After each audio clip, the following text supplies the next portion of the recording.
जय हिंद जय बिहार। आज देखिए संस्कृत में प्रथम पाठ से प्रारंभ कर रहे हैं और प्रयास करेंगे कि आपको परीक्षा के पहले तक इसे हम समाप्त करने का कोशिश करें। इसके एक एक वाक्य को, एक एक वाणी को ध्यान से समझेंगे। ये केवल परीक्षा के लिए ही आवश्यक नहीं है, बल्कि जीवन को आदर्श बनाने के लिए भी बहुत आवश्यक है। ये पाठ अति आवश्यक, बहुत महत्वपूर्ण है। एक जीवन को हम कैसे सांचे में ढालें जो अच्छा बने, हमारा आदर्श जीवन बने, सच्चरित्र बने, अपने आप को अच्छा बना सके, गुणवान बना सके, ये कैसे संभव है, इन सब बातों का वर्णन इस पाठ में किया गया है। पाठ का नाम ही है मंगलम। मंगलम मतलब होता है कि पाठ का नाम से ही आप पहले वर्णन कर लीजिए। पाठ का नाम ही है कल्याणकारी। मंगलम मतलब होता है कल्याणकारी। ये पाठ बहुत ही कल्याणकारी है, सबके लिए है। इस पाठ में, ये मंगलम पाठ में 5 गो श्लोक दिया गया है और 5वें श्लोक में सागर से भी गहरे ज्ञान की प्राप्ति होगी। इसे धैर्य और ध्यान से हर एक बात को देखेंगे। यहाँ उपनिषद से लिया गया है, जितने भी श्लोक हैं ये सब उपनिषद से लिया गया है। आपको जानकारी के लिए बता दूं कि हमारे वेद 4 हैं, पुराण 18 हैं और उपनिषद 108 हैं। उसी 108 उपनिषद में से ये श्लोक आपको पढ़ने के लिए दिया गया है। सबसे पहले यहाँ जो लिखा है उसे देखें। उपनिषदः वैदिक वाङ्मयस्य अंतिम भागे दर्शन शास्त्रस्य सिद्धांतवान प्रकटयन्ति। उपनिषद जो है, उपनिषद वैदिक वाङ्मय के अंतिम भाग से दर्शन शास्त्र के सिद्धांत को प्रकट करता है। देखिए, दर्शन शास्त्र का मतलब होता है ईश्वरीय तथ्य को, सही चीज को प्राप्त करना, ज्ञान हासिल करना और पूर्ण अवलोकन कर अपने अंदर ईश्वर के दिव्य शक्ति को उतारना, अंतर आत्मा में दिव्य शक्ति, दिव्य प्रकाश, आलोकित प्रकाश को उतारना ही जीवन का लक्ष्य होता है दर्शन शास्त्र का। और दर्शन शास्त्र के अध्ययन में परमात्मा का सीधा साक्षात्कार होता है। लोभ, मोह, ईर्ष्या, द्वेष, क्लेश, इन चीजों का कोई स्थान नहीं होता है। तो यह दर्शन शास्त्र के सिद्धांत को प्रकट करता है। सर्वत्र परम पुरुषस्य परमात्मनम महिमा प्रधानतया गायते। सभी जगह इसमें परम पुरुष परमात्मा के महिमा का, उनकी प्रधानता का गुणगान किया गया है। तेन परमात्मना जगत व्याप्त अनुशासितम चास्ति। इसमें बताया गया है कि सभी जगह परमात्मा ही हैं। ये शासन अनुशासन चलाने वाले, ये दुनिया को चलाने वाले केवल और केवल परमात्मा हैं। वही सारे दुनिया चर अचर प्राणी का देखने वाले हैं, पालनहार हैं। स एव सर्वेशा तमसा परम लक्ष्यम। तप के द्वारा ही हम इस लक्ष्य को हासिल कर सकते हैं। अस्मिन् पाठे परमात्मानं उपसदम पदकम पंचतंत्रा संकृतम। इस पाठ में परमात्मा के स्वरूप के बारे में 5 श्लोक दिया गया है, जिसमें बताया गया है परमात्मा के महिमा को, ईश्वर क्या है, हम उसे कैसे प्राप्त कर सकते हैं, ईश्वर की शक्तियां क्या है। इसमें बताया गया है कि सत्य का मुख कैसे ढका हुआ है, लोग क्यों झूठ बोलते हैं, किस कारण से, आखिर क्या है, अहंकार क्यों करते हैं। इन सब चीजों का इसमें सब बातें बताया गया है। अगर इन केवल 5 मंत्र की अगर हम ध्यान कर लें तो हम परम लक्ष्य को प्राप्त कर सकते हैं। और पूरा उपनिषद वेद पुराण पढ़ लें तो फिर दिव्य ज्ञान की प्राप्ति हो जाएगी। ये पहला श्लोक जो है, देखिए, ईशावास्य उपनिषद से लिया गया है। कुल 108 उपनिषद है, जिसमें 5 को जो श्लोक लिया गया है सभी का नाम दिया गया है। ईशावास्य उपनिषद से ये श्लोक लिया गया है। इस श्लोक में लिखा गया है, हिरण्यमेव पात्रेण सत्यस्य पिहितम मुखम त्वं पूषणा अप्रवीणु सत्य धर्माय दृष्टते। देखिए, लिखा है सतस्य पिहितम मुखम, सतस्य पिहितम मुखम, सत्य का मुख ढका हुआ है। सतस्य पिहितम मुखम, सत्य का मुख ढका हुआ है। कैसे? हिरण्यमय पात्रेण, सोने जैसे आवरण से, सोने जैसे पात्र से सत्य का मुख ढका हुआ है। सोने जैसे पात्र से, सतस्य पिहितम मुखम हिरण्यमय पात्रेण, सत्य का मुख सोने जैसे आवरण से, सोने जैसे पात्र से ढका हुआ। तत्वम पुषा वब्णु सत्य धर्माय दृष्टते, हम इस सत्य रूप सोने रूपी पात्र को हटा करके ही सत्य को देख सकते हैं और धर्म की रक्षा कर सकते हैं। तो हिरण्य सत्य का मुख, सत्य का जो मुख है सोने रूपी पात्र से ढका हुआ है। अगर सत्य का दर्शन करना चाहते हैं, धर्म की रक्षा करना चाहते हैं, तो इस असत्य रूपी सोने के पात्र को हटाना होगा। तो यहाँ महान जो ऋषि हैं वे बहुत बड़े ज्ञान दिए हैं और ईश्वर से प्रार्थना कर रहे हैं कि हे प्रभु, सत्य का मुख सोने जैसे पात्र से ढका हुआ है, इसलिए सत्य और धर्म की प्राप्ति के लिए मन से अगर हम माया मोह को त्याग देंगे तभी सत्य की प्राप्ति होगी। यानी कहने का मतलब कहीं न कहीं है कि हे ईश्वर, मुझे ऐसी शक्ति दें कि हम सत्य को पहचान सकें। सत्य का मुख सोने रूपी पात्र से ढका हुआ है। इस सोने रूपी पात्र को हटा करके, अर्थात सीधे सीधे अगर हम कह दें कि इस अगर हम सत्य का दर्शन करना चाहते हैं तो माया मोह का त्याग करना होगा। तो ये जो माया मोह लोभ मोह है ना, ये सब यही सब सोने रूपी पात्र है जो हमें सत्य का दर्शन नहीं करने देता है। तो सत्य का पात्र सोने रूपी पात्र, सत्य का मुख सोने रूपी पात्र से ढका हुआ है। अगर इस सत्य का दर्शन करना चाहते हैं तो माया मोह के बंधन से हमें मुक्त होना होगा, तभी हमें ईश्वर तत्व को प्राप्त कर सकते हैं। ये ईशावास्य श्लोक में कहा गया है। इसके बाद दूसरा श्लोक में है, दूसरा जो श्लोक जो है वो कठोरोपनिषद से लिया गया है। कठोरोपनिषद, दूसरा श्लोक कठोरोपनिषद से लिया गया है। अनोरणीयान महतो महीयान, आत्मस्य जंतोर निहितम गुहाय, तप क्रतुः पश्यति वीत शोको धातु प्रसाद अमहि मान मनम आत्मनाम।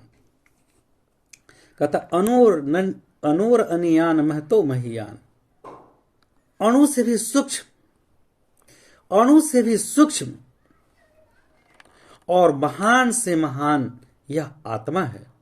अनोर अनियार, अणु से भी सूक्ष्म, महतो महियान और महान से भी महान यह आत्मा है।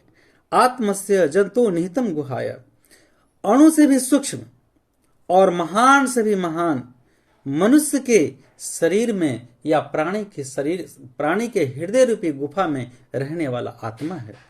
ये कह रहे हैं महान ऋषि कि अणु से भी सूक्ष्म आत्मा कैसा है? अणु से भी सूक्ष्म और महान से महान है, जो प्राणी रूपी हृदय के गुफा में रहता है। कौन? आत्मा। अर्थात आत्मा मनुष्य के शरीर में, प्राणी के शरीर में, मनुष्य के शरीर में रहने वाला हृदय रूपी गुफा में है, जो अणु से भी सूक्ष्म और महान से महान है। तप क्रतुः पश्यति वीत शोको, शोक को त्याग कर अपनापन, ईर्ष्या, द्वेष, यहां तो कह रहा है शोक। तप क्रतु पश्यति वीत शोको, शोक को छोड़कर, त्याग कर, देखकर, शोक को त्याग कर धातु प्रसाद अमहिमानवात्मानाम, शोक को त्याग कर ही मनुष्य उस परमात्मा को प्राप्त कर सकता है। शोक को त्याग कर ही मनुष्य रूपी यह आत्मा उस परमात्मा से उनका मिलन हो सकता है। यहाँ कह रहे हैं कवि कि अणु से भी सूक्ष्म से सूक्ष्म और महान से महान, अणु से सूक्ष्म और महान से महान यह आत्मा प्राणी के शरीर में, प्राणी के हृदय रूपी गुफा में रहने वाला है। अर्थात प्राणी रूपी हृदय के गुफा में रहने वाला आत्मा अणु से भी सूक्ष्म और महान से महान है। यह शोक को त्याग कर ही परमात्मा को प्राप्त कर सकता है। तो कहने का मतलब है कि परमात्मा को प्राप्ति करना है तो लोभ मोह शोक ईर्ष्या द्वेष इन सब से अलग रहना होगा। इन्हीं बंधनों के कारण मनुष्य स्वर्ग नहीं जा पाता है। लिखा भी है, लोभात त्यजति मित्राणि संगात स्वर्ग न गच्छति। लोभ के कारण मित्र त्याग दिए जाते हैं, और आसक्ति किसी वस्तु या चीज के प्रति आसक्ति ही दुख का कारण है, जिसके कारण मनुष्य स्वर्ग नहीं जा पाता है। तो मनुष्य को अगर लक्ष्य ईश्वर से साक्षात्कार करना है, तो फिर कवि कह रहे हैं, यहाँ ऋषि कह रहे हैं कि प्राणी के शरीर के हृदय रूपी गुफा में रहने वाला आत्मा सूक्ष्म से सूक्ष्म और महान से महान है।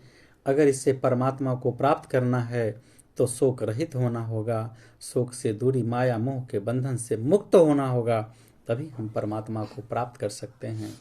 हर एक पाठ बहुत अनमोल है, हर एक श्लोक अनमोल है। ईश्वर को प्राप्त करने के साधन बताए जा रहे हैं। अगर हमें ईश्वर को प्राप्त करना है तो किस तरह माया मोह के बंधन से मुक्त होना पड़ेगा।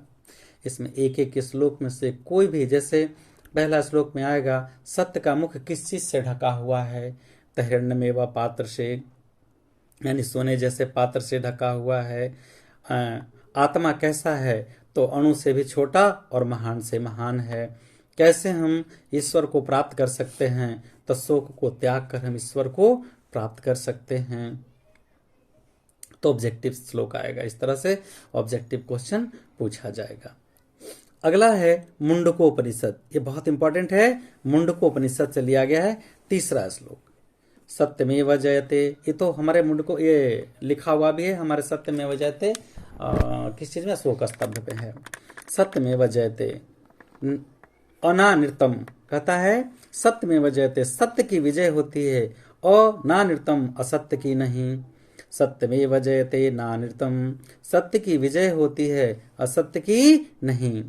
सत्येन पंथा विततो देवयान, सत्य के मार्ग पर चलकर ही, पथ मने रास्ता, पंथा मने चलने वाला।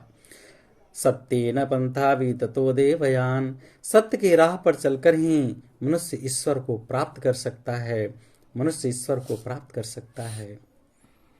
सत्यमेव जयते अनानृतम, सत्य की जीत होती है, असत्य की नहीं। सत्येन पंथा विततो देवयान, सत्य की राह पर चलकर ही हम ईश्वर को प्राप्त कर सकते हैं, यानी ईश्वर को प्राप्त करने का मार्ग सत्य है। येनाक्रमण ऋषयो आप्तकामा यत्र तत् सतस्य परम निधानम। ऋषिगण भी कहते हैं कि सत्य की राह पर चलकर ही हम ईश्वर तत्व को प्राप्त किए हैं और करते रहा जा सकता है। इस श्लोक में बहुत ही अनमोल बातें बताई गई है। लिखा है इसमें, फिर से बता देते हैं, सत्य की जीत होती है, असत्य की नहीं, अर्थात झूठ की नहीं जीत होती है।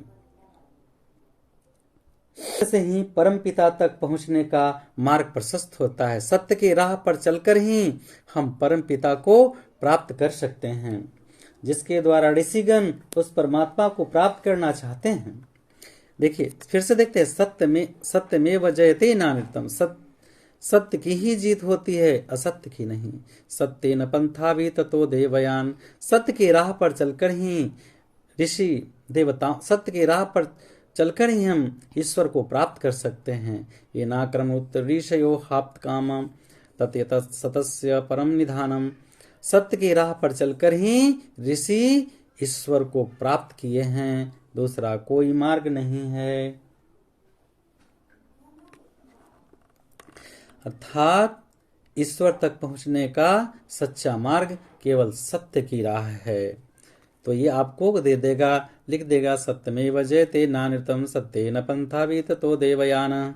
बताएं किस उपनिषद से लिया गया है, तो आपको मुंडकोपनिषद से लिया गया है। एकदम लाइन बाय लाइन देख लेंगे। ऑब्जेक्टिव कुछ भी सवाल आ सकता है, ये भी आ सकता है कि मंगलम पाठ में कितने श्लोक हैं, कितने मंत्र संकलित हैं, तो मंगलम पाठ में 5 मंत्र संकलित हैं। अगला है, यथा नदः स्यन्दस्माना समुद्रे, यथा नदः स्यन्दस्माना समुद्रे अस्तम गच्छन्ति नाम रूपे विहाय। कितना अनमोल ये शब्द बताया गया है। कितना अनमोल ज्ञान ऋषि दे रहे हैं। और ये आपको लिया गया है मुंडकोपनिषद से, बहुत इंपॉर्टेंट है, मुंडकोपनिषद से लिया गया है। यथा नदा संदमाना समुद्रे अस्तम गच्छन्ति नाम रूपे विहाय। देखिए, जिस तरह नदा नदियां, जिस तरह नदियां अपने अस्तित्व को त्याग कर समुद्र में जा मिलती है और समुद्र बन जाती है। यथा नदा सिंधमाना समुद्रे स्तम गच्छन्ति नाम रूपे विहाय। जिस तरह नदियां अपने नाम और रूप को त्याग कर समुद्र में जा मिलती है और समुद्र बन जाती है। तथा विद्वान राम नाम रूपाद विमुक्तम परातत्वम परम पुरुषम मुपैति दिव्यम। उसी प्रकार विद्वान पुरुष अपने नाम और रूप को त्याग कर परम पिता परमेश्वर को प्राप्त कर लेते हैं, उनमें सम्मिलित हो जाते हैं, समाहित हो जाते हैं, अपने आप को एक ईश्वर में एकाकार कर देते हैं। देखिए, बहुत ही महत्वपूर्ण है जीवन के लिए। इसलिए लोगों को अहंकार नहीं करना चाहिए। मैं हूँ, मैं का परिभाषा कभी नहीं मिला, मैं कौन हूँ।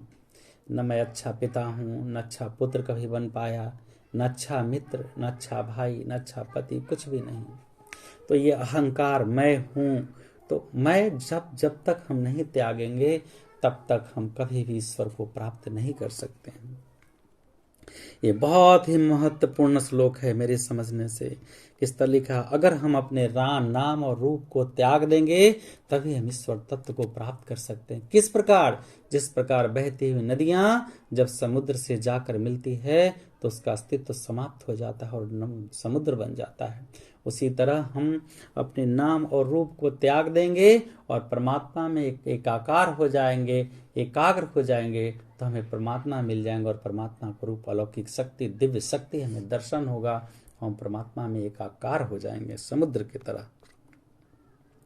यथा नदा संयन्दमाना समुद्रे अस्तम गच्छन्ति नाम रूपे विहाय। जिस तरह बहती हुई नदियां समुद्र में जा मिलती है और अपना अस्तित्व खोकर समुद्र बन जाती है। जिस तरह बहती हुई नदियां अपने नाम और अस्तित्व को त्याग कर समुद्र में जा मिलती है और समुद्र बन जाती है, ठीक उसी तरह तथा विहाय नाम रूपात् विमुक्त परातत्परम पुष्पति दिव्यम। उसी प्रकार विद्वान पुरुष भी अपने नाम और अस्तित्व को त्याग कर परम दिव्य शक्ति को प्राप्त कर लेंगे और ईश्वर में एकाकार होकर ईश्वर में विलीन हो जाएंगे। तो यहाँ मुंडकोपनिषद में उपदेश दिया गया है कि अगर मनुष्य को मुक्ति पाना है तो अपना नाम और अस्तित्व त्यागना होगा, अहंकार त्यागना होगा, तभी हम ईश्वर से साक्षात्कार कर पाएंगे, तभी ईश्वर का दिव्य प्रकाश, अलौकिक शक्तियां हमें प्राप्त हो जाएंगी। क्योंकि ईश्वर सर्वशक्तिमान है पर वो कभी दिखाते नहीं है अपने आप को। ईश्वर हर कुछ करने वाले हैं, दुनिया को चलाने वाले वही हैं। तो अगर ईश्वर से साक्षात्कार और एकाकार होना चाहते हैं तो ठीक उसी तरह से जिस तरह बहती हुई नदियां अपने नाम स्वरूप को त्याग कर समुद्र बन जाती है, उसी तरह विद्वान पुरुष भी, ऋषिगण भी, आम मनुष्य भी अगर चाहे तो बन सकता, अपने नाम और रूप को त्याग कर ईश्वर की स्तुति में, ईश्वर के गुणगान में, ईश्वर में अपने आप को मिल जाए, उनकी अलौकिक शक्तियों को, दिव्य प्रकाश को प्राप्त करे, सत्य रूप पर चलकर, सत्य मार्ग पर चलकर उन्हें मोक्ष की प्राप्ति हो जाएगी। अब आपको प्रश्न आएगा कि ईश्वर को किस प्रकार प्राप्त किया जाता है, किस प्रकार प्राप्त किया जा सकता है। तो जिस प्रकार बहती हुई नदियां अपने नाम और रूप को त्याग कर समुद्र में जाकर मिलती है और समुद्र बन जाती है, उसी तरह विद्वान पुरुष, महान पुरुष अपने नाम और रूप को त्याग कर ईश्वर की आराधना में लीन हो जाते हैं और इस तरह से परमात्मा की उन्हें प्राप्ति हो जाती है। अगला है वेदाहमेतं पुरुषं महांतं आदित्य वर्णम तमस प्रस्तात् तमेव विदित्वाति मृत्युमेति नान्या पंथा विदमे अयनाय। पुरुषम महांतम कर है वेदाहमेतं पुरुषम महांतम आदित्य वर्णम तमस परस्तात्। कहने का अर्थ है कि वेद आदित्य वर्ण सूर्य के समान दिव्य रूप में विराजमान है। वेद जो है आदित्य के समान वर्ण में विराजमान है। जिस तरह सूर्य हमें रोशनी देते हैं, प्रकाशित करते हैं, उसी तरह से वेद भी हमें प्रकाशित करता है। वेद में अनंत ज्ञान छिपा हुआ है जो सत्य की मार्ग है, ईश्वर को प्राप्ति का मार्ग है।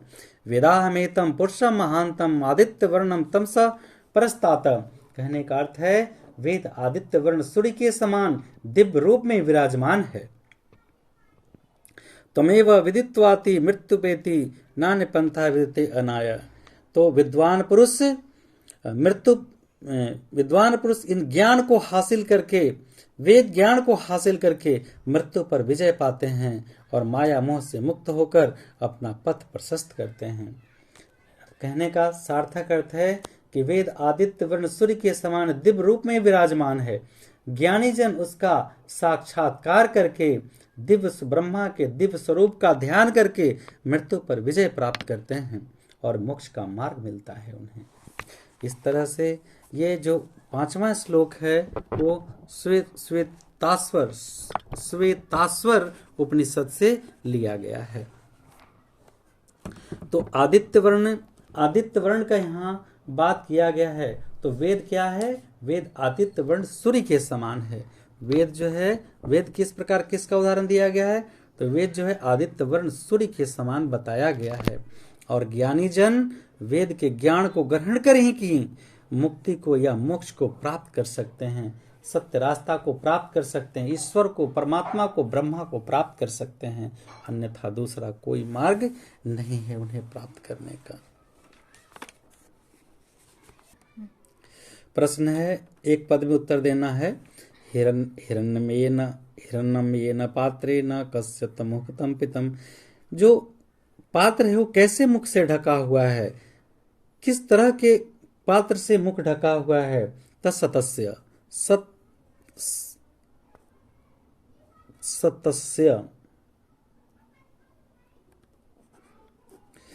सत्य के मुख से ढका हुआ है यह पात्र। फिर सत्य धर्माय प्राप्तते किम अपावरणो, इसका उत्तर होगा अनिर्तम यानी असत्य। छादितम, तो इसका उत्तर होगा हिरण्यमेव। हिरण्यम एव। महतो महीयान कह, बड़ा से बड़ा क्या है? तो सत्य। अनोयनियान कह, यान आत्मा। बड़ा से बड़ा क्या है? आत्मा है। अनोअनियान कह, सबसे बड़ा है महसत्यम। अनु अनियान का है, अनु से भी छोटा कौन है? तो ये आत्मा है।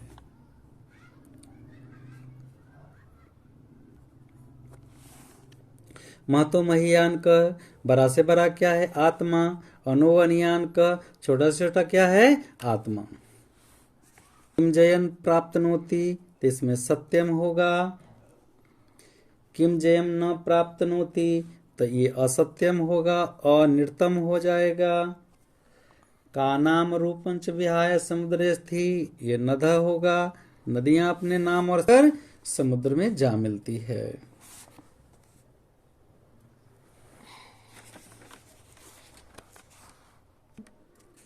देखिए प्रकृति प्रत्यय है अपिहितम, अपिहित यत। प्रकृति प्रत्यय में, फिर इसमें निहिता, नि प्लस इत्ते, ये देखिए ये प्रत्यय है इत्ते।